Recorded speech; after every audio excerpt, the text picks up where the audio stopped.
Para mim e minha irmã, papai morreu em um acidente de trabalho quando eu tinha 12 anos e ela tinha 9. Fernando Almeida, engenheiro civil de 38 anos, estava supervisionando uma obra em Minas Gerais quando uma explosão acidental o matou junto com outros 2 operários. Pelo menos foi isso que mamãe nos contou entre lágrimas, segurando a certidão de óbito e lutando para explicar por que nunca mais veríamos o homem que era nosso herói. Mas como uma criança aceita que seu pai simplesmente desapareceu para sempre? E por que, mesmo após 15 anos, nossa mãe se recusava terminantemente a falar sobre os detalhes da morte dele, sempre mudando de assunto quando questionávamos sobre o acidente? As respostas revelariam que, às vezes, o amor de um pai pode exigir o sacrifício mais extremo possível: fingir estar morto para manter os filhos vivos. Fernando era o pai perfeito. Aquele tipo de homem que chegava em casa cansado da obra, mas ainda tinha energia para brincar conosco, ensinar lição de casa e contar histórias antes de dormir. Trabalhar como engenheiro civil em grandes projetos significava viagens constantes, mas ele sempre ligava todas as noites e voltava nos fins de semana carregado de presentes e aventuras para compartilhar. A última vez que vimos papai foi numa manhã de segunda-feira, em março de 2008. Ele estava arrumando a mala para mais uma viagem de trabalho, mas parecia diferente, mais tenso, verificando constantemente o celular, olhando pela janela como se esperasse alguém. "Vou ficar fora por umas 2 semanas desta vez", disse beijando nossas testas. "Cuidem da mamãe para mim, está bem?" Foram as últimas palavras que ouvimos dele. 3 dias depois, mamãe recebeu a ligação que mudou nossas vidas para sempre. Um supervisor da obra ligou chorando, dizendo que havia acontecido uma explosão terrível, que papai estava muito perto do epicentro e que, infelizmente, não havia sobreviventes. O corpo estava tão danificado que o caixão foi lacrado, e mamãe nos impediu de vê-lo para preservar nossa última lembrança dele sorrindo. Nos anos que se seguiram, nossa vida mudou drasticamente.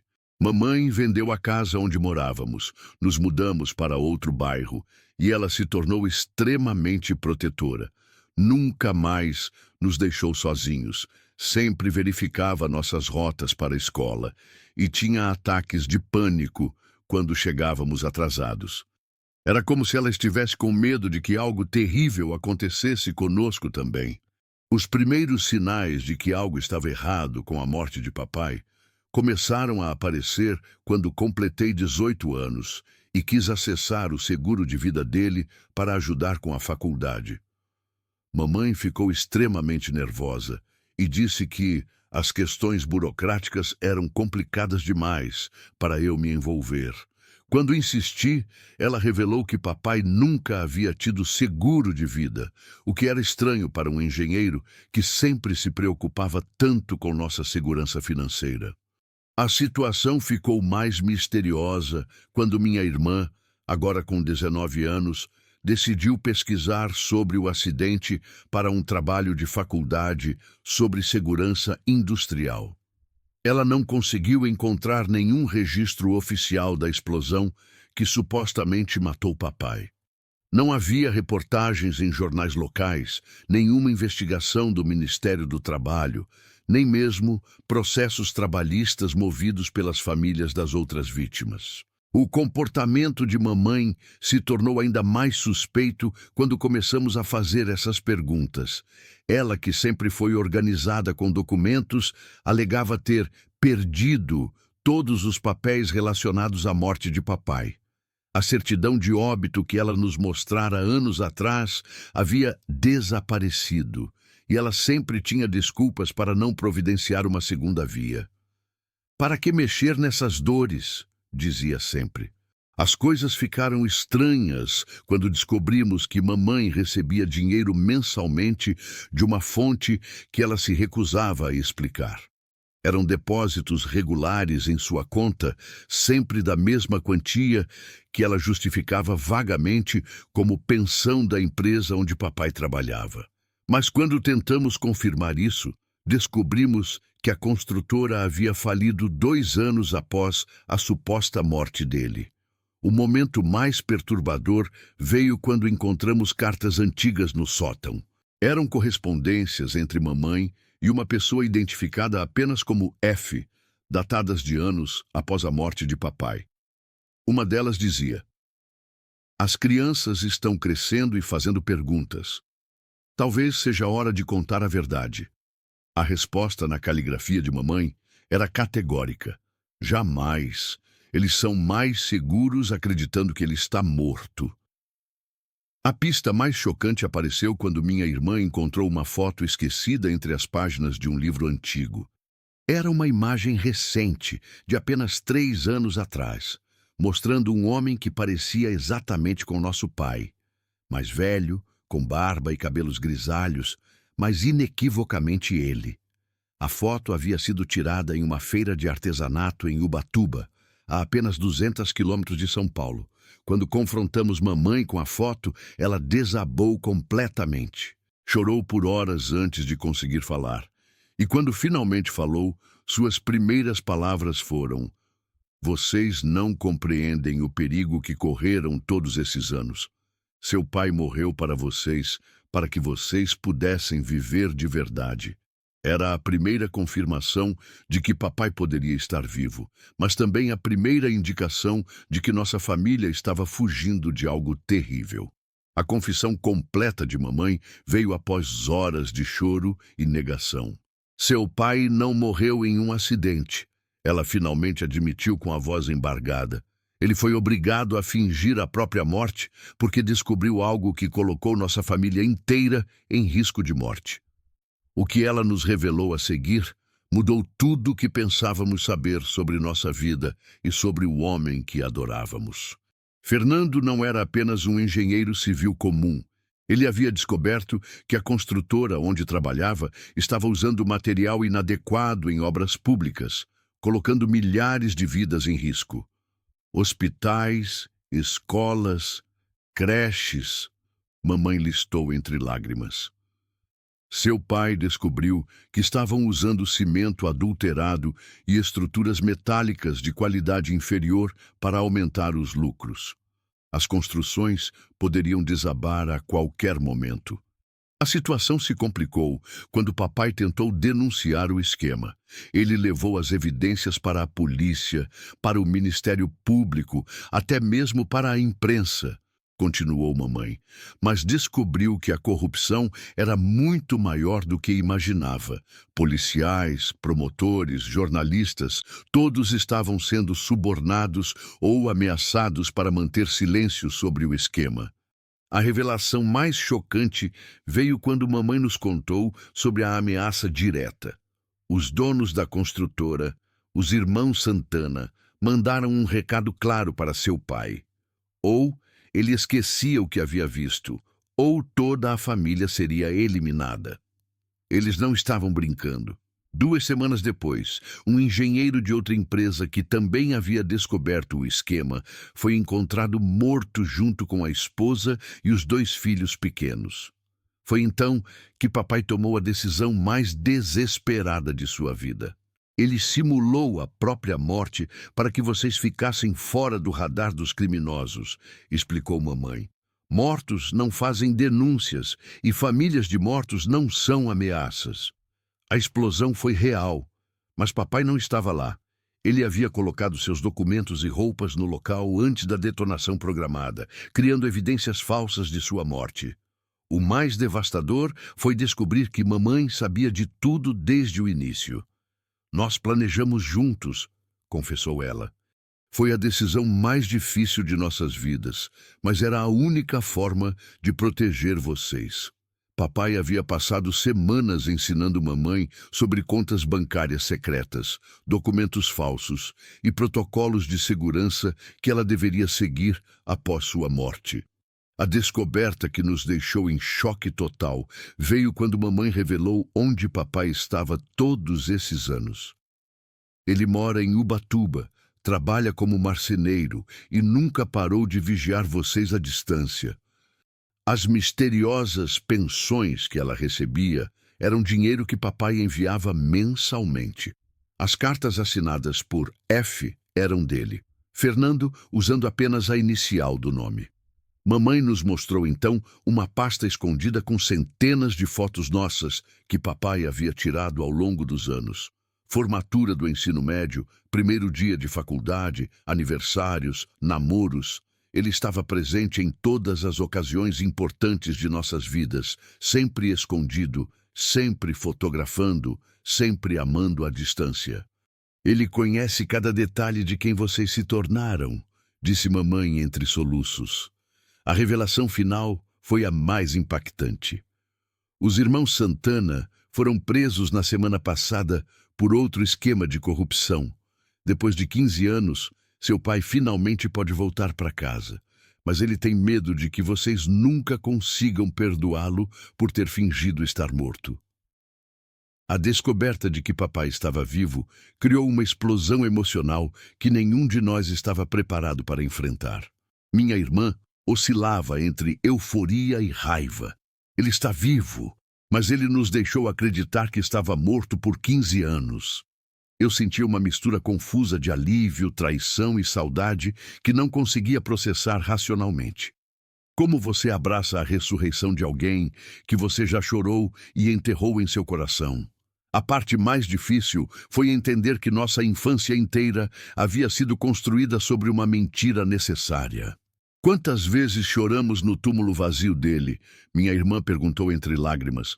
Quantas vezes desejamos que ele voltasse sem saber que ele estava a apenas algumas horas de distância? A dor da separação se misturava com a indignação da ilusão. Mamãe enfrentou sua própria crise ao ver nossa reação. Vocês acham que foi fácil para mim? Desabou ela. Vocês acham que foi fácil ver vocês chorando pela morte do pai, sabendo que ele estava vivo e sofrendo tanto quanto vocês?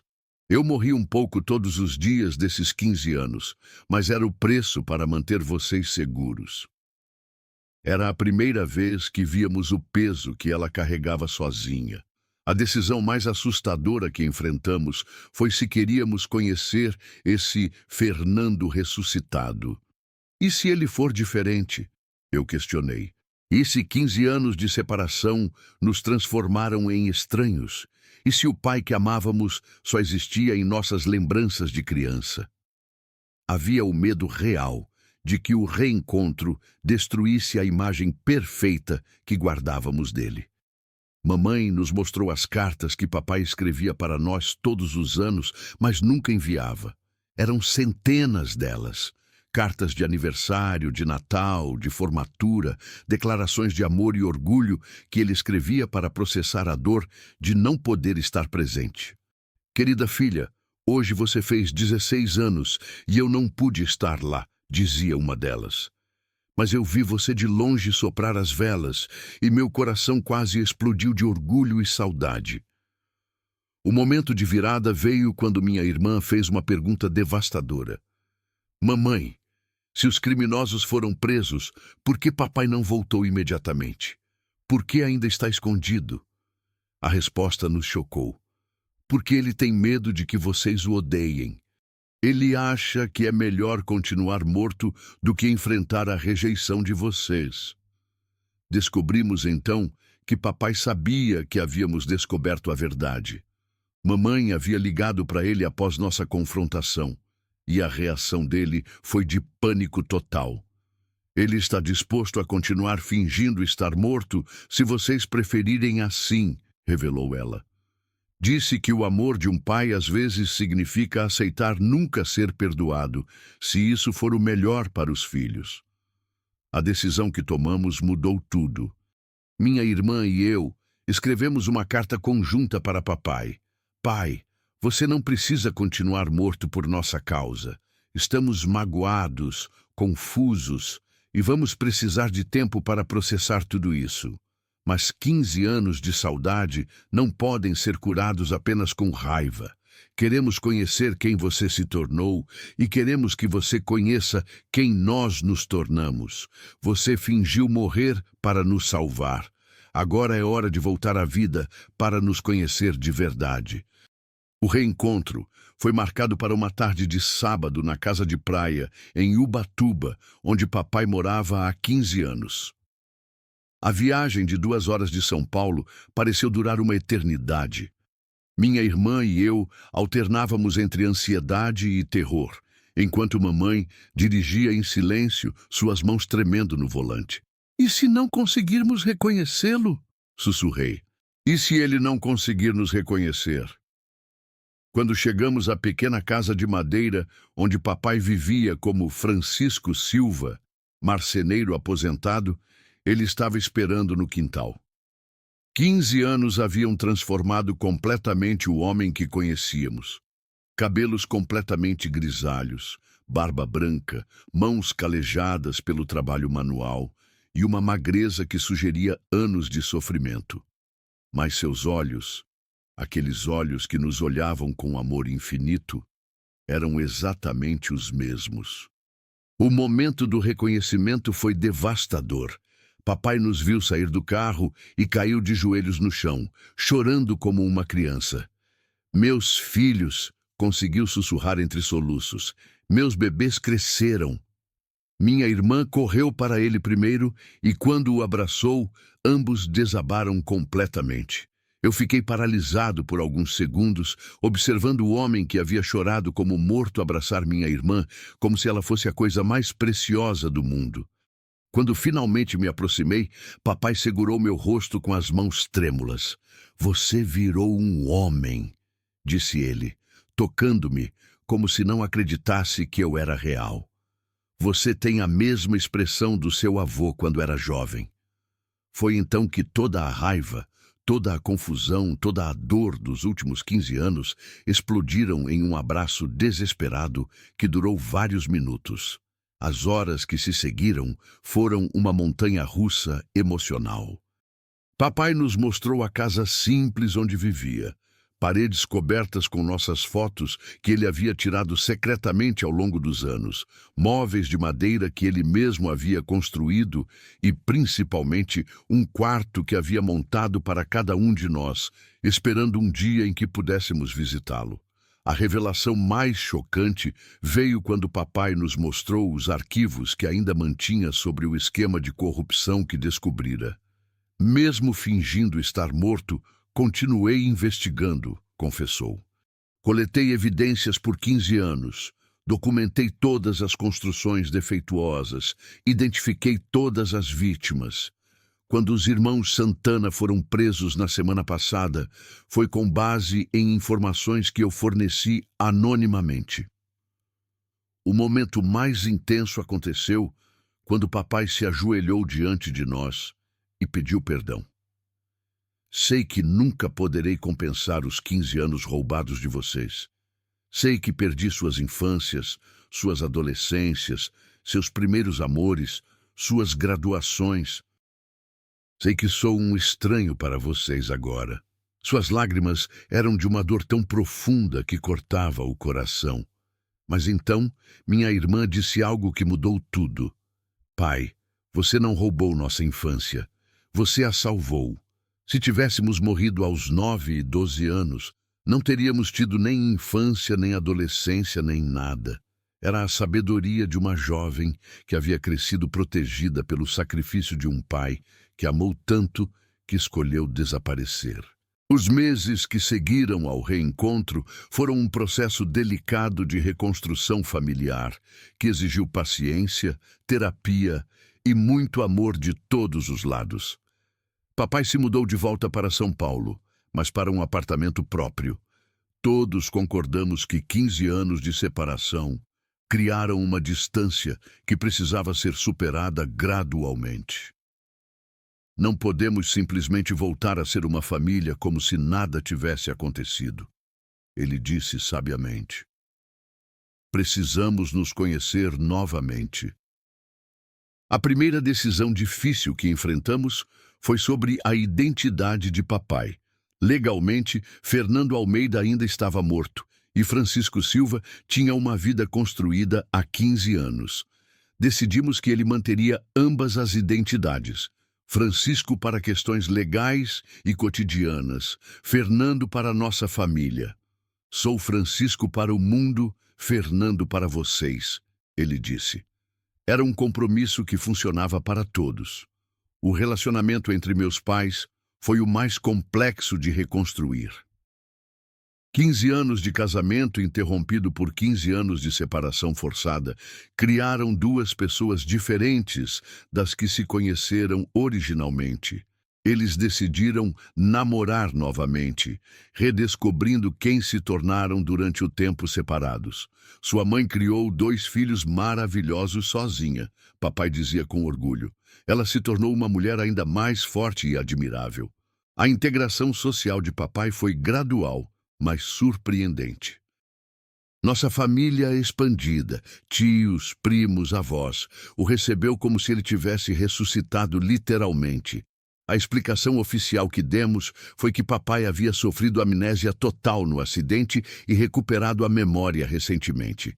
Era mais fácil para todos aceitarem que explicar a verdade sobre esquemas de corrupção e ameaças de morte. O trabalho se tornou uma questão complexa. Papai não podia voltar a ser engenheiro civil. Fernando Almeida estava oficialmente morto e Francisco Silva era marceneiro. Ele decidiu abrir uma pequena empresa de móveis planejados, usando os conhecimentos técnicos de engenharia aplicados à marcenaria. Descobri que gosto de criar coisas com as mãos, disse ele. É mais honesto que construir prédios para políticos corruptos. A cura emocional foi o processo mais longo. Papai desenvolveu síndrome do pânico sempre que ficava longe de nós por mais de algumas horas. Tenho medo de que vocês desapareçam também, confessou. Minha irmã e eu lidávamos com nossos próprios traumas. Dificuldade para confiar nas pessoas, medo de que outras verdades estivessem sendo escondidas de nós. O momento mais emocionante veio no primeiro dia dos pais após o reencontro. Preparamos uma festa surpresa com toda a família e quando papai chegou e viu o ambiente decorado, desabou em lágrimas. Passei 15 dias dos pais imaginando como seria estar com vocês, disse ele. A realidade é muito melhor que qualquer sonho. Era a cura oficial de uma ferida que parecia incurável. A decisão mais importante que tomamos foi sobre o segredo. Papai havia documentado meticulosamente todo o esquema de corrupção e suas evidências foram fundamentais para condenar dezenas de pessoas.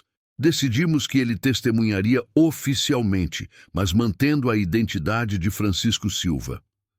Minha morte salvou minha família, ele disse. Agora minha ressurreição vai salvar outras famílias de prédios que podem desabar.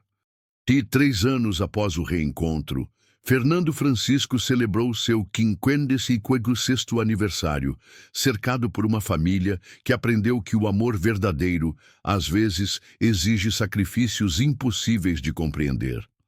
A festa aconteceu no quintal da casa nova, que compramos todos juntos, grande o suficiente para acomodar uma família que precisava recuperar décadas de convivência perdida, mas com quartos separados que respeitam o tempo necessário para a cura completa. Vovô Francisco, como é chamado pela neta de 2 anos, filha da minha irmã que se casou no ano passado, se tornou o avô mais dedicado que uma criança poderia ter.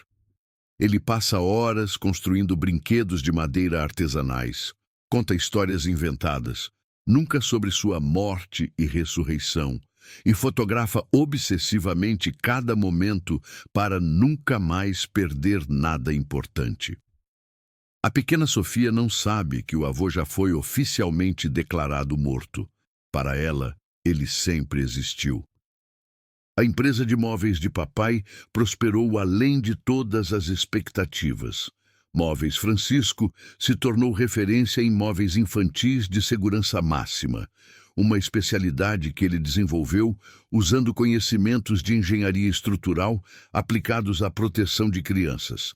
Cada berço que construo é à prova de qualquer acidente, ele diz orgulhosamente.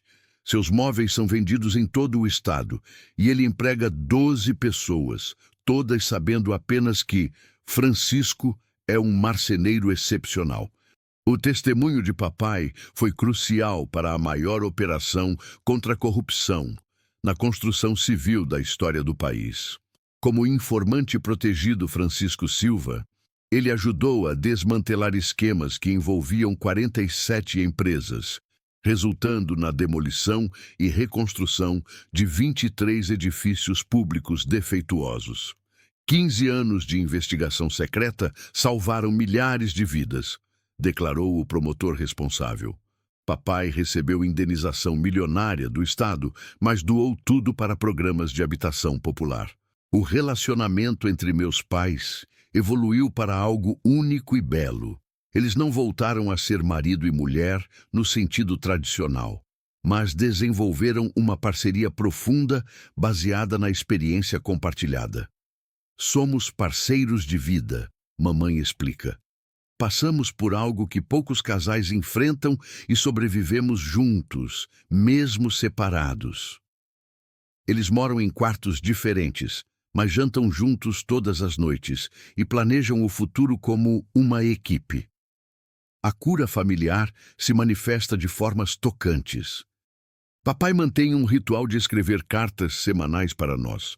Não mais as cartas desesperadas de um pai exilado, mas mensagens de um homem grato por ter sua família de volta.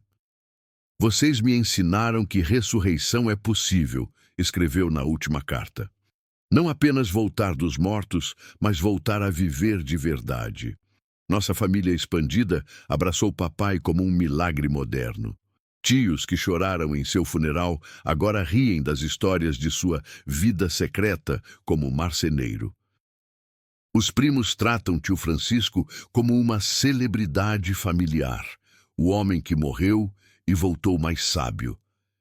É como ter Jesus na família, brinca meu primo mais novo, só que em vez de ressuscitar em 3 dias, demorou 15 anos. O legado mais importante é a lição sobre família que aprendemos. Família não é apenas quem compartilha seu sangue ou sua casa. Papai disse no último Natal. É quem está disposto a morrer para que você viva e a viver para que você seja feliz. Ele morreu, Fernando, para que fôssemos seguros, e renasceu Francisco para que fôssemos completos. Na parede principal da nossa casa nova, há uma foto que resume tudo. Papai segurando a neta no colo, rodeado por toda a família, com um sorriso que valeu 15 anos de espera. Embaixo, uma placa com as palavras que ele escolheu. Algumas mortes são necessárias para que o amor sobreviva. Se essa história te tocou, se inscreve no canal e compartilhe com alguém que também merece ouvir isso.